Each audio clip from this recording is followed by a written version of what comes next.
This video isn't for you to watch with your arms crossed, waiting for a pretty little quote to slap on your story the next time you feel down. It's for you to hear, swallow, and use the next time somebody steps on your last nerve.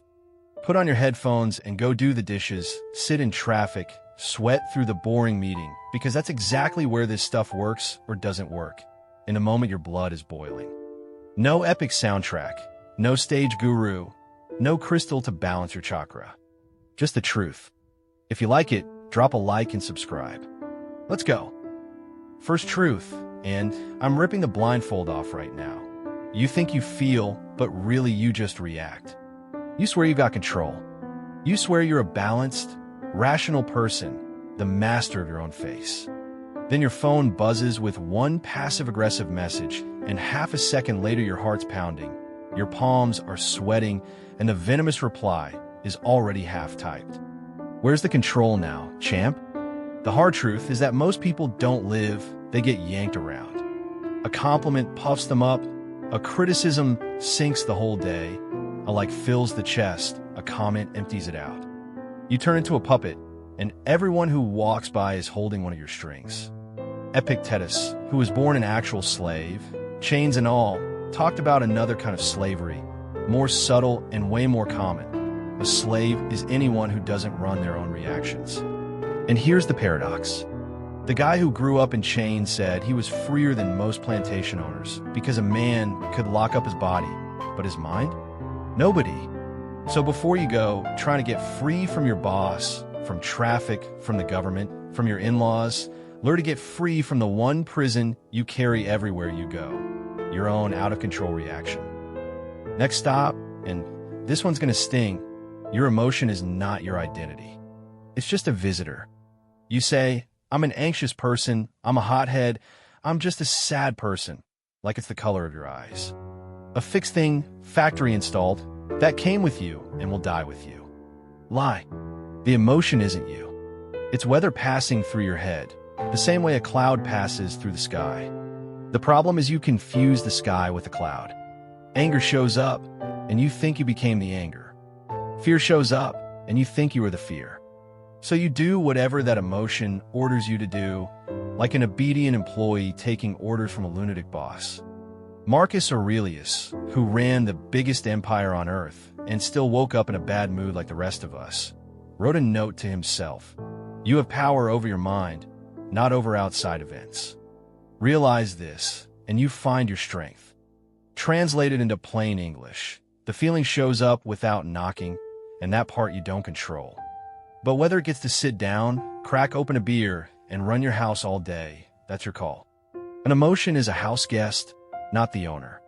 Stop handing the keys to your peace to every feeling that rings the doorbell. Now pay attention, because this one is the heart of everything. There's a gap between the stimulus and your response, and your freedom lives inside that little gap. Watch how most people run. The thing happens, and BM, the reaction comes. Glued on, automatic, zero space in between. Somebody honks, you curse. Your partner says something sideways, you fire back. The comment lands, you reply on impulse and regret it 3 minutes later. But between what happens and what you do, there's a space. It might be 1 second, sometimes half a second, but it's there. And it's the most valuable space you have in your entire life, because that's where, and only there, you stop being an animal and become a person. The animal gets the stimulus and responds instantly. It has no choice. You do. That gap is your one real superpower. The Stoics called it the pause between the impression and the assent. I call it breathe before you do something stupid. The message came in? Don't answer yet. Blood boiling? Count to 10, splash some water on your face, walk around the block.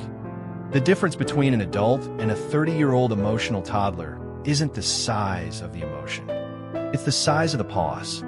Learn to stretch that 1 second, and you win back your life. Next punch, and this one hits your favorite addiction. You're addicted to reacting, and the impulse is your drug. Let's be honest. There's a slightly sick little satisfaction in lashing out, right? Firing off the sharp reply, getting the last word, posting the subtweet, slamming the door. For 2 seconds, it feels like power. It feels like you didn't let them get away with it. Then it fades, and you're left with the hangover, the shame, the regret, the cracked relationship, the group chat in flames. Reacting on impulse is just like eating junk food. In the moment, it's delicious. Afterward, it's nothing but damage. Seneca said the first jolt of the soul we don't choose, it just comes.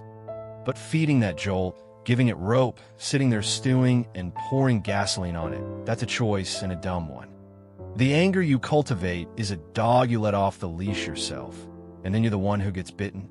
And here's the part nobody tells you.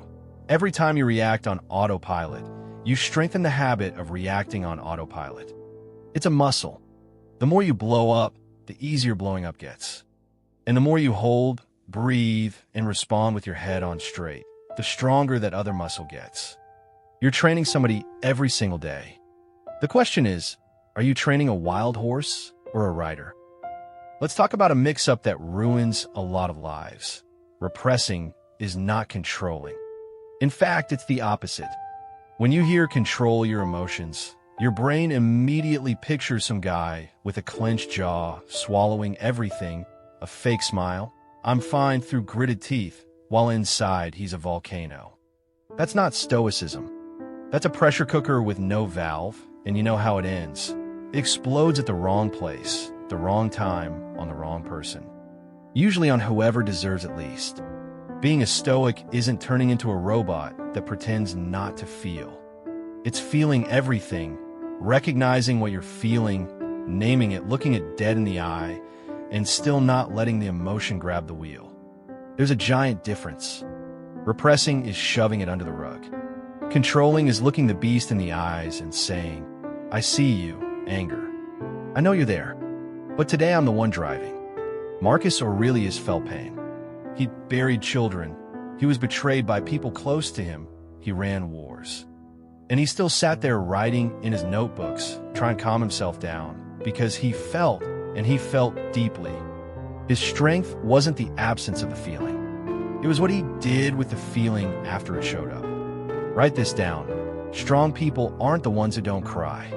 They're the ones who cry, wipe their face, and keep doing what needs to be done. The offense chapter, you feel offended because you chose to be offended. Sit down, because this one's controversial. Somebody insults you, criticizes you, says something nasty, and you swear it hurt you, like the hurt was an object the person threw and nailed you in the forehead with. Not quite. The person launched the words. The one who decided to grab them, hug them, take them to bed, and stew on them for 3 days, that was you. Epictetus nailed it. No mercy. It's not the person who insults you or hits you that offends you, but your own opinion that it's offensive. In other words, the offense needs your signature to get in. If you don't sign, it stands outside knocking on the door with zero power. The jerk said something? That's the jerk's problem. You only become a hostage when you accept the delivery. There's a brilliant Stoic trick for this. Next time someone attacks you, instead of firing back, ask yourself, is it true? If it's true, well then, it's useful information, say thanks and fix it. If it's a lie, then why on earth would you get worked up over a lie? Do you get mad when someone says you have 3 heads? No, you laugh because it's absurd. Treat the dumb insult the same way. People with thin skin spend their whole lives bleeding over nothing. Now a word about your body, because emotion doesn't only live in your head. It lives in your body, and the body you can hack. Stop thinking emotion is some mystical thing you fix with positive vibes. When you lose it, physical stuff happens. Your heart races, your breathing gets short, your muscles lock up, blood rushes to your arms and legs to fight or run. It's your caveman body convinced a lion just appeared, when really it was just your coworker who replied snippy to your email. And here's the magic move. You can't control the emotion with the emotion, but you can mess with the body. Breathe in slow and deep 3 times, and the body figures out there's no lion. Drop your shoulders. Unclench your fists. Drink a glass of water. Walk. The Stoics didn't know neuroscience, but Seneca was already preaching it. The best cure for anger is delay. By time, give the body a minute to switch off the alarm. So when that wave hits, shame, rage, panic, the urge to burn it all down, don't try to beat the feeling head on with your mind because you'll lose. Go through the body. Breathe, walk, wait. The wave always passes. Every emotion has a peak and then comes down on its own, like a fever. The secret is to not make a single important decision while the fever's at its worst. Wait for it to drop. Then you decide with your head, not with the boiling. Next truth, and this one's an uncomfortable mirror. You outsource your mood to the entire world. Look at your day. Traffic decides whether you get home in a good mood or a bad one. Your boss's good day or bad day decides yours.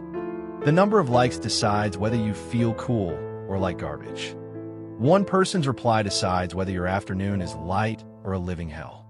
So your peace is scattered across the hands of 100 people who don't even know they have it, and any one of them can wreck your day without even noticing. That's the definition of emotional weakness, leaving your inner world dependent on the outer one. You built your house in the middle of the road, and now you're complaining that everyone's walking through your living room. Marcus Aurelius wrote that external things don't touch the soul. They just stand there outside, and all the disturbance comes from your own opinion about them. Meaning, the problem isn't the noisy world. It's that you left every window wide open. The Stoics' goal was to have what they called the inner citadel, a place inside you where the chaos out there can't get in without permission. It could be pouring knives outside, and in there it's dry. That's not coldness, it's foundation.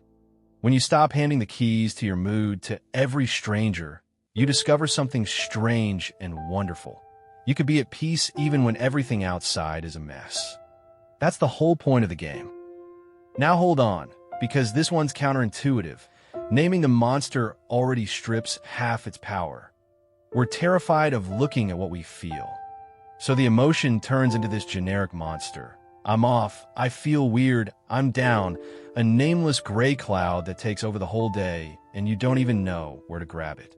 And it's exactly that vagueness that gives it power. Do the opposite. Stop and ask precisely, what exactly am I feeling? Is it anger or is it hurt? Is it fear or just exhaustion? Is it envy or frustration with myself? The moment you give it the right name, something magic happens. The monster shrinks. It turns into a specific thing with a size, a cause, a beginning, and an end. It stops being a ghost and becomes a problem, and problems have solutions. The Stoics were obsessed with this, with examining the impressions. Epictetus said, when a strong impression hits you, don't go chasing after it. Stop, examine it. Ask if it really is what it claims to be. Most of the time you find out that the giant tragedy was just your bruised ego putting on a show, or hunger, or lack of sleep, or fear of something that hasn't even happened yet. Stop running for what you feel. Turn around, face it, name it. What you name, you command. What you ignore commands you. And to close out strong, you don't have to believe every thought that crosses your mind. This one changes everything, so stick with me. Your mind cranks out thoughts nonstop, like a factory that never shuts off. And a good chunk of that output is garbage. Catastrophic thoughts, jealous thoughts, I'm not good enough thoughts, everybody hates me thoughts. The fatal mistake almost everyone makes is assuming that if it crossed your mind, it must be true. It's not. A thought is just a thought. You're not obligated to buy everything your mind puts in the window. It says, you're going to fail, and you can simply answer, thanks for the opinion, noted, but I'm not acting on it. Marcus Aurelius wrote that the soul takes on the color of its thoughts, so be careful with the paint you let it use. That's the opposite of being a hostage to your own head. You become the bouncer of your thoughts, not their victim.